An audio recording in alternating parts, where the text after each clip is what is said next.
Mad Wild West podcast. These are the true stories that made it wild.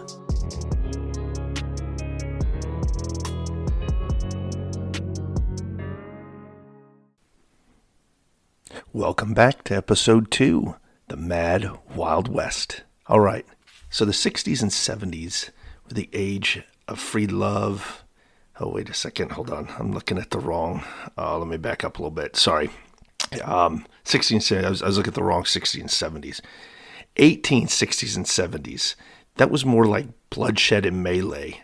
So in this episode, we're going to open up with some ads from the 1860s and 70s, and then we're going right into a couple short stories and some headlines, and then we're going to go right to our main story, which is actually a letter from a pioneer out on the West. So I hope you enjoy this, and I guarantee it's not the 1960s and 70s. We're going back, way back to the 1860s and 70s. Where things were a little bit more exciting here in the Mad Wild West.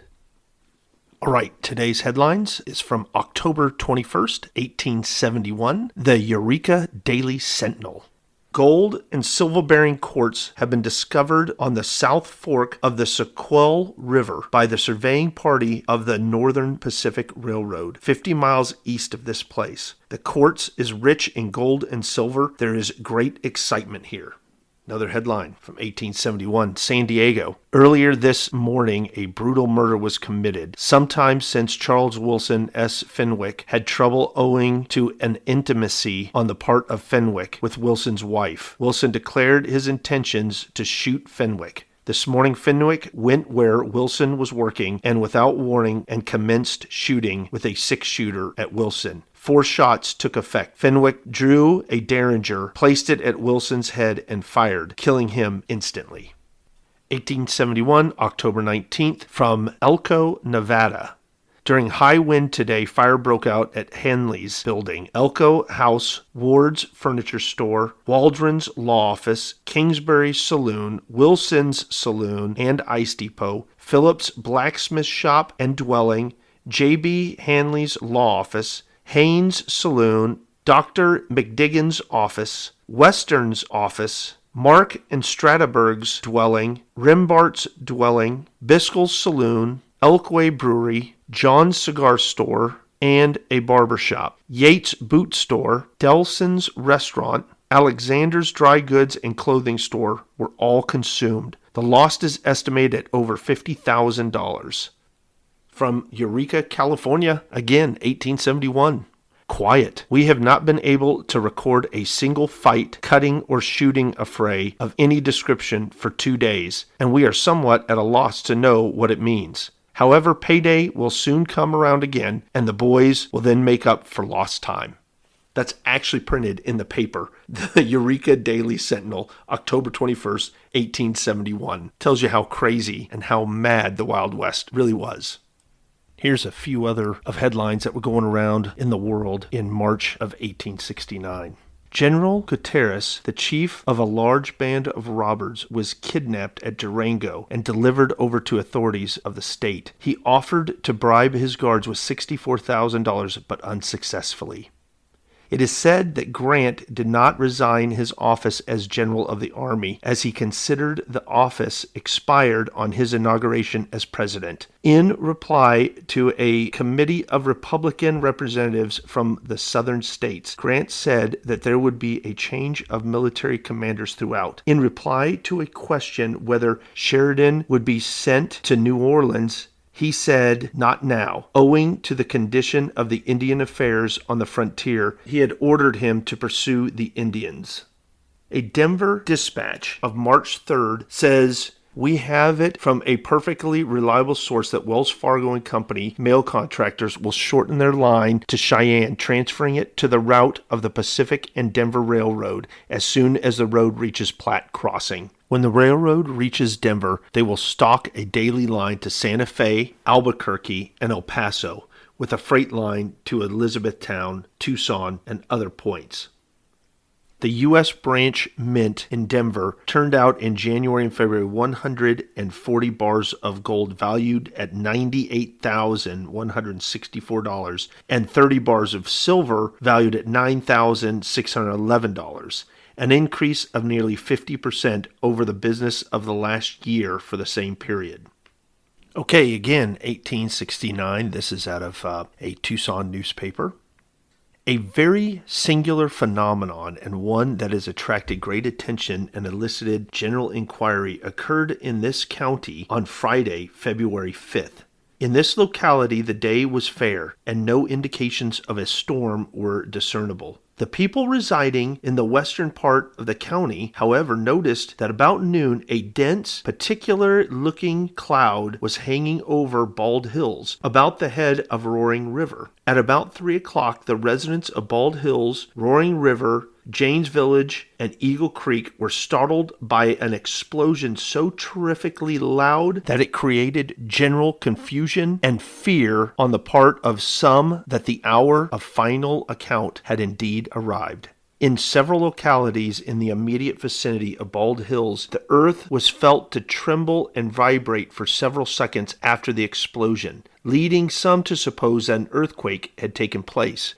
Many persons in this town, 20 miles from Bald Hills, heard the explosion, but parties on Roaring River and in the vicinity of Gray's store affirm that they first heard one very loud report, which was followed by a succession of lesser sounds, resembling like a discharge of artillery. 2 men, a white man and an Indian, were tending a ditch at Bald Hills when the phenomenon occurred. The former, who is a man of intelligence and veracity, states that while he and the Indian were passing along the ditch, he observed a sudden flash of yellowish light, which illuminated everything around, followed by an explosion so loud as to almost stun him. While the sounds were still reverberating, he cast his eyes upward and beheld something resembling an immense ball of blazing fire, which fell with great velocity to the earth, producing a shock which caused the earth to tremble beneath his feet. His first impression was that the falling body had struck within a few hundred yards of the place where he was standing, but afterwards concluded that the distance was much greater. For several minutes after the falling of the mysterious body, the air was strongly impregnated with a particular odor, resembling that which is caused by heat generated by friction in heavy machinery. From what information we have been able to gain in regard to the matter, we conclude that the falling mass was nothing more nor less than an immense meteor. Efforts will be made to discover the exact locality where it fell, but as a very heavy rainstorm occurred during the next few days following the incident, its discovery is doubtful. So all you treasure hunters out there, if you're scouring the Arizona desert, be on the lookout for a huge meteor that's probably still sitting out there somewhere. Those can catch some big bucks from my understanding. Good luck and happy hunting for it. All right, it's that time once again for advertisements in the 1860s and 1870s. Red Star Cough Cure, absolutely free from opiates and poisons. A prompt, safe, sure cure for coughs, sore throats, hoarseness, influenza, colds, bronchitis, whooping cough, asthma, and pains in the chest and other afflictions of the throat and lungs. Price 50 cents a bottle. And here's another cure.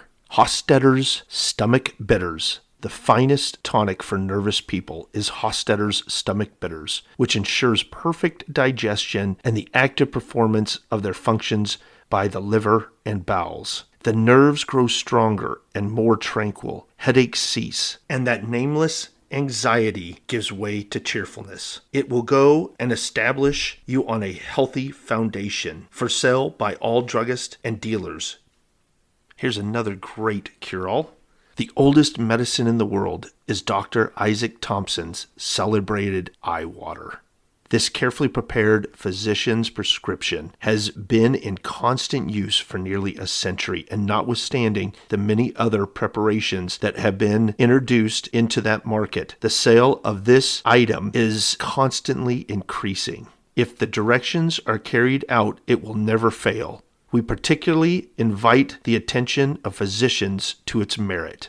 For your bottle, please write John L. Thompson, Sons and Company, Troy, New York. All right, we got to go with one more. Brown's Iron Bitters, the best tonic. This medicine, combining iron with pure vegetable tonics, quickly and completely cures indigestion, weakness, impurities in the blood, malaria, chills, and fevers. It is a remedy for disease of the kidneys and liver. It is invaluable for diseases particular to women and all who lead sedentary lives. It does not injure the teeth, cause headaches, or produce constipation. Other iron medicines will do that. It enriches and purifies the blood, stimulates the appetite, and it relieves heartburn and belching, and strengthens the muscles and nerves. For intermittent fevers or lack of energy, there is no equal. Buy Brown's Iron Bitters, the best tonic. So one of the common themes in these old newspapers I got are the bitters and the cure-alls that they would push off on people. Bitters is basically like a liquid. It's like a cough syrup. And of course, as you heard, they promise it'll heal everything. Well, I thought it'd be funny to kind of go and do some research. And here's the different types of cures that they had a recipe for that I found. This is called Hamlin's Wizard Oil. Here's the ingredients. You'll see why it's called a wizard oil. Tincture of camphor, that's 1 ounce. Aqua ammonia, that's a 1/2 ounce. Oil of sassafras, 1/2 ounce. Oil of cloves, 1 dram. Chloroform, 2 drams. Turpentine, 1 dram. And alcohol, 3.5 ounces. And then you mix it. So yeah, that's Hamlin's Wizard Oil. So you see why these things worked? I think people were knocked out and couldn't complain, couldn't feel anything. That's probably why it worked. Some of these have, here's another one, Merchant's Gargling Oil, linseed oil, spirits of turpentine, Western Petroleum, liquor potassia, and sap green. You see why it was kind of a cure-all. Hope you enjoyed that. Very interesting. But what I did find was most of these do have quite a bit of alcohol and some form of either chloroform or something that'll really knock you out. Next up, I've got a couple short stories written by a gentleman, George Weeks. He was an editor of a few different newspapers over his lifetime out on the West Coast, mainly San Bernardino and San Francisco. So let's hear what he has to say on some of the things that he ran across in the Mad Wild West.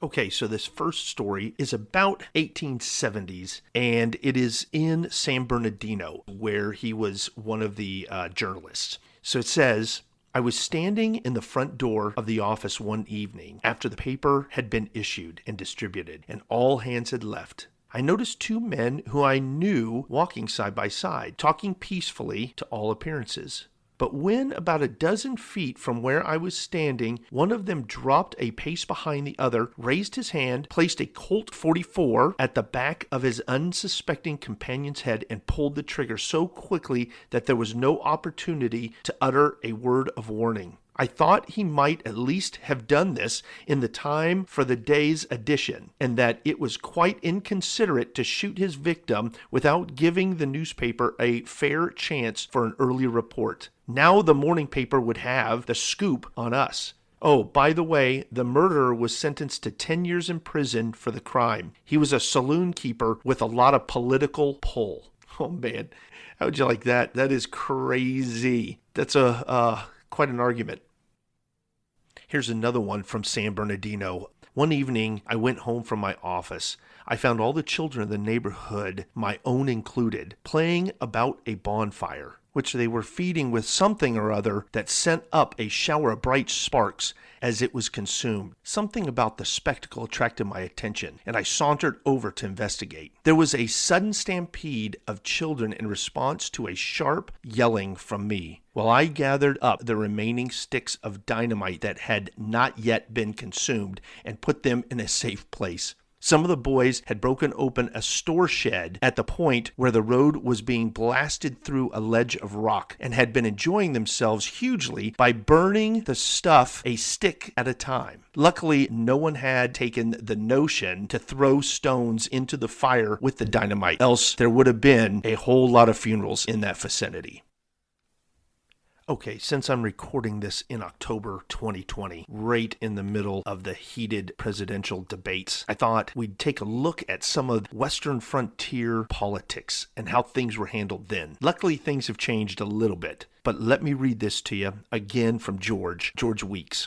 There was a woman editor in another county who inherited a weekly newspaper from her husband, along with a quarrel which he had for several years maintained with a member of Congress over certain patronage that failed to materialize after he had rendered good service during the campaign. She kept up the quarrel even more fiercely than her deceased mate, each issue of the paper being filled with bitter attacks. The congressman disagreed with her. He said she ought to not persist in keeping alive the dead man's quarrel, whether it was well-founded or not, and that she was presuming upon the protection of her sex. He warned her that she might possibly go too far, and the time might come when the fact that she is a woman would not protect her from physical reprisal, since she seemed immune to verbal protest. This only seemed to inflame her, and in the following issue of the paper, she was more venomous than ever. The next day, the couple encountered each other in the crowd that gathered daily at the post office, whereupon the congressman calmly told her that she had indeed gone too far, and that he proposed to inflict personal chastisement, which he did, holding her in a bending posture over one of his knees with one arm while he gave her a sound spanking with the other hand. No one sought to interfere, public sympathy being with the congressman. It was, of course, the most impolite thing to do, even in a frontier community.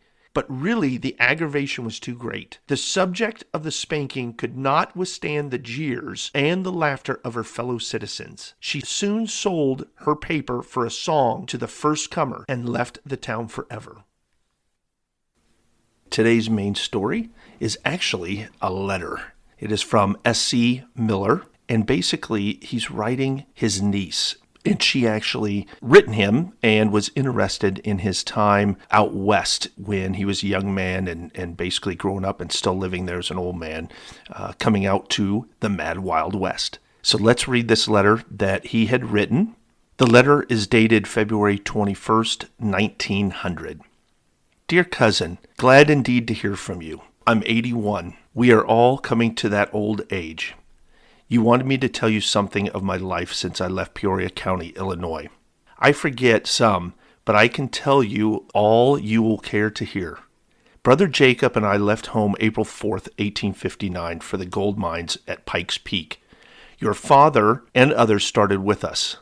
No doubt you remember your father's mules and covered wagon. When we got out into Colorado, we found out that there were more miners than gold at the peak. Your father decided to go back to his home. We crossed the Mississippi River at Burlington, Iowa. Brother Jacob and I decided to go into California and see father, as he had been there for several years. I was just 16 years old.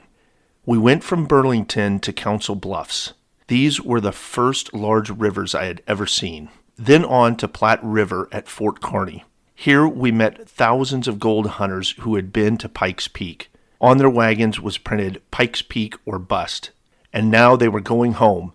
Below was printed Busted.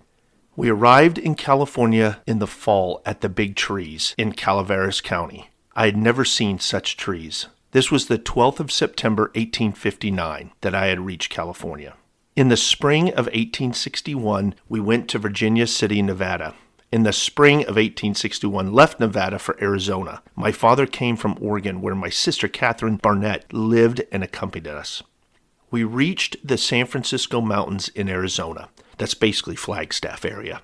There we stopped and hunted, killed plenty of deer, dried all we could, and we stayed there for about 6 or 8 weeks. There were 7 men of us in the Miller party and 9 in the Walker party. The two parties joined together at Grapevine Springs, California, May of 1861. From there, we went into New Mexico. We spent the winter of 1861 and 1862 in New Mexico. Here, I met Kit Carson. He was acquainted with my father, as my mother and his father were own cousins, and my name being Samuel Carson Miller, a namesake of his father, he took great interest in me. I was not yet 20 years old. He wanted me to enlist for 6 months at least to serve the United States. I was in 9 battles and wounded once, got well and served out my time. I was discharged in May of 1862. I then went with Miller and Walker Party into Colorado. In September 1862, we started with 36 men into Arizona through the mountains of New Mexico. And in May of 1863, we arrived at the Hassayampa River. My brother and I first struck gold on Lynx Creek, 7 miles from the Hassayampa River. I was hunting deer and saw one. I was crawling along to get a good shot and saw the following: another fawn, and slipping along behind them, a very large lynx. I shot the lynx just in time to save the fawn. The lynx dropped at the shot of my rifle, and the deer ran off, and so did the fawn. So I went up to the lynx and stooped to turn him over, and he jumped and caught me by the wrist, his teeth cutting sharply and his claws scratching. Had it not been for my buckskin clothes, he would have wounded me badly. But soon as I could, I shot him with my pistol 3 times in the head before he loosened his teeth from my arm. I then went into camp without any meat except the lynx. Brother said he would go and kill some meat, as we had none in the camp, and at times we got pretty hungry. He said, "You stay in and doctor your arm," which I did, but the day was long, and I was alone. I was tired of sitting around, and seeing a nice gravel bank on the edge of the creek, which still holds the name of Lynx Creek, I took a pan and got a pan of gravel and washed it, and got $4.85. When Brother came to the camp in the evening, I had panned out $17 with a crippled arm. We notified the balance of the party, who were some 10 miles away. We all located and staked claims and named the place Lynx Creek after my fight with the lynx. We took out over $6,000 over our yearly expenses during the year of 1863. I built the ranch at Miller Valley, known as Miller Ranch, 1 mile from Prescott now. Back then, no white men but our party had visited this section of the country, but there were plenty of Indians, as we soon found out. I have lived here at this home ever since, and have farmed the valley, and run freight teams, and fought the Indians when I had to. At one time, I was attacked between my ranch and Lynx Creek. My mule was taken from me by being shot in his back through the left leg. There were 3 of us who kept firing and retreating until I reached a log cabin on Lynx Creek that we had built long before. I got into the old cabin and fired through the cracks, and the Indians left. I mean, those that could leave. We had killed 13. The next trouble I had with them was here on the ranch, where you visited me 2 years ago.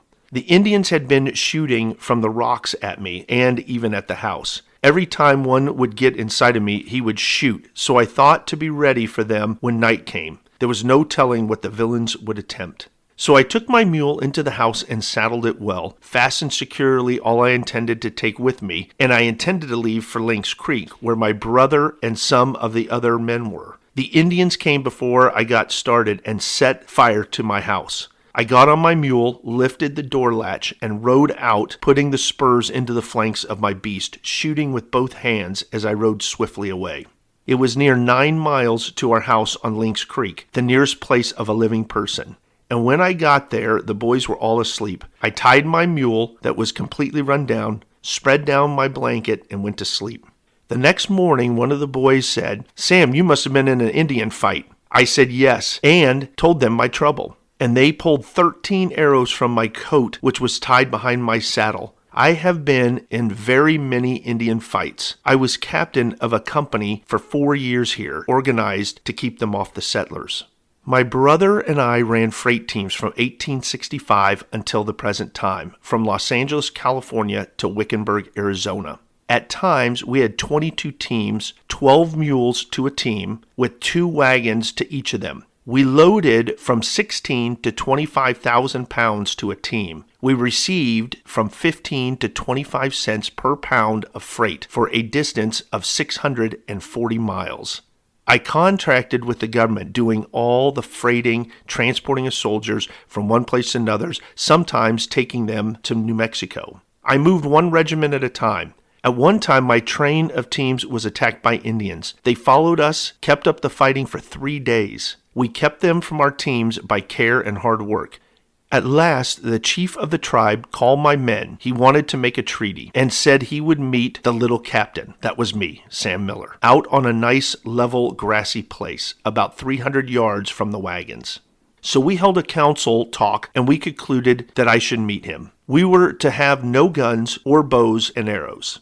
When I went out to meet him, he carried his bow and arrow with him. I spoke to him and said, "Chief, you did not leave your bow and arrow." He said, "If you don't do as I want you to, I will kill you." I had kept 2 pistols in my belt under my buckskin coat. I drew my pistol and shot and broke his neck. One of his sons jumped out of the grass from a hiding place, shot at me. I then shot him in the head and killed him. Then another came out of the grass. I shot him in the thigh and he screamed. The Indians then came on a charge, shooting at me as I ran for the teams. I was between 2 firing lines, my men shooting at the Indians and the Indians after me.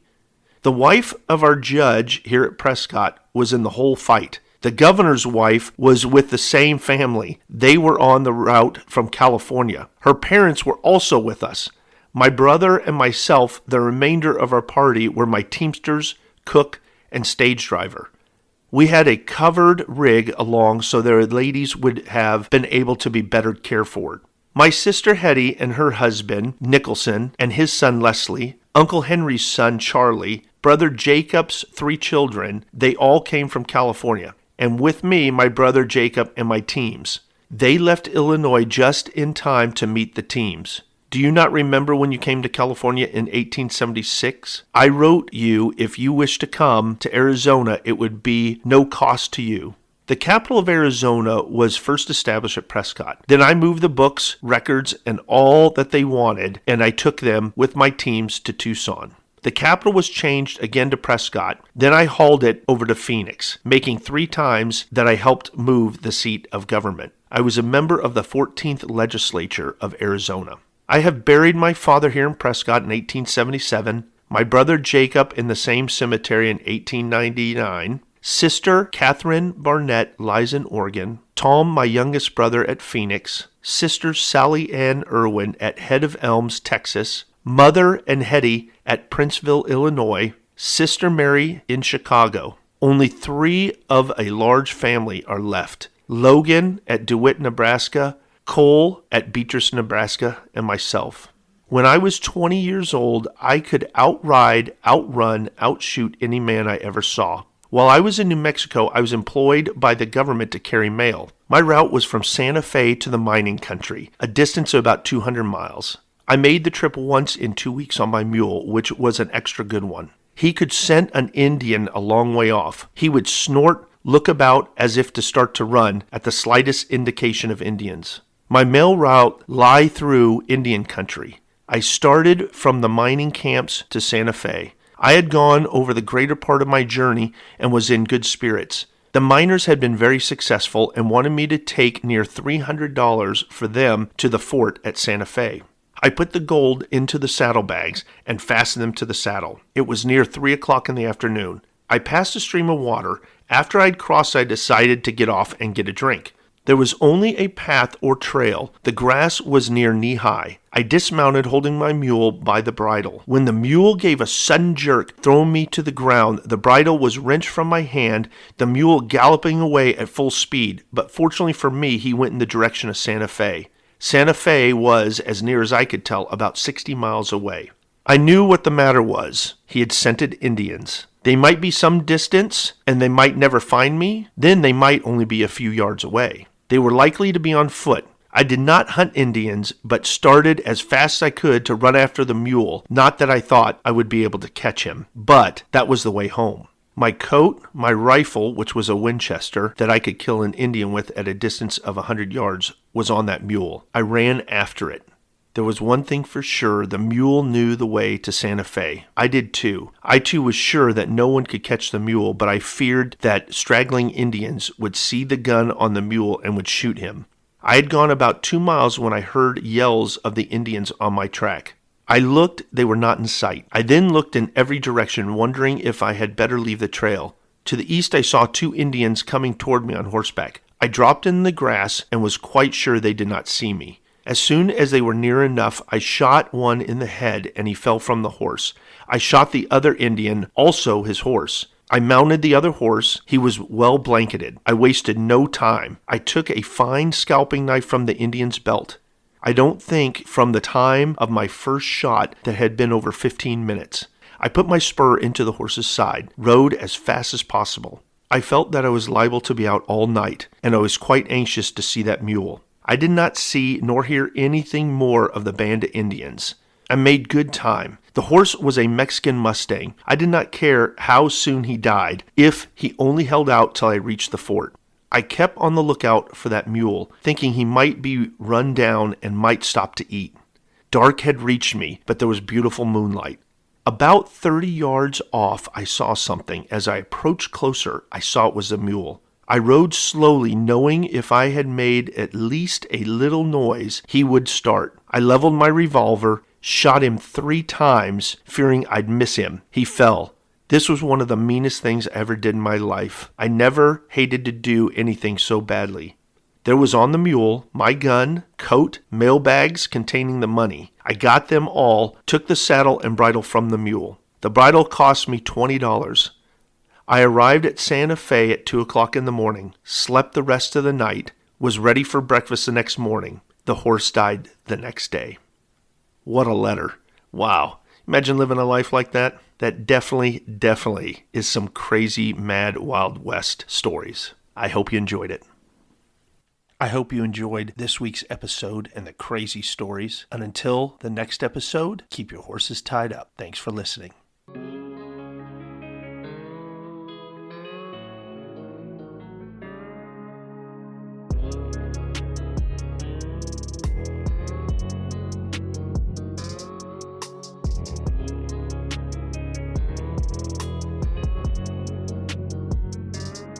The Mad Wild West Podcast. These are the true stories that made it wild.